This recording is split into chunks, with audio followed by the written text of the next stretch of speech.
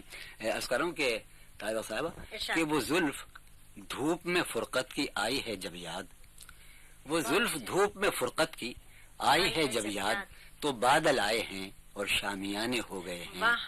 وہ زلف دھوپ میں فرقت کی آئی ہے جب یاد، تو بادل آئے ہیں، بادل آئے ہیں اور شامیانے ہو گئے ہیں۔ عجب مہک تھی میرے گل تیرے شبستاں کی، یہ سنیے آپ، عجب مہک تھی میرے گل تیرے شبستاں کی، سو بلبلوں کے وہاں آشیانے ہو گئے ہیں۔ عجب مہک تھی میرے گل تیرے شبستاں کی، سو بلبلوں کے وہاں آشیانے ہو گئے ہیں۔ آخری شعر یاد رہا کہ ہمارے بعد جو آئیں انہیں مبارک ہو، ہمارے بعد جو آئیں انہیں مبارک ہو، جہاں تھے کنج وہاں کارخانے ہو گئے ہیں، جہاں تھے کنج وہاں کارخانے ہو گئے ہیں۔ بہت شکریہ جون ایلیا صاحب آپ کا، آپ نے زحمت کی، آپ تشریف لائے اور آپ نے یاد کیا، وقت کا ہمیں اندازہ ہی نہیں ہوا۔ جی اب بڑی خوشی ہوئی اور مجھے امید ہے کہ سامعین نے بہت ہی پرلطف، حالانکہ آپ اداس باتیں کرتے رہے لیکن مجھے بلکہ اس وقت یہ ندامت ہے کہ میں نے اپنے سامعین کو کہ مداس نہ کیا، نہیں صاحب، بہت پرلطف اور بہت بامانی گفتگو سننے میں آئی اور ہم آپ کے بے حد مشکور ہیں کہ آپ نے قیمتی وقت ہمیں دیا، شکریہ۔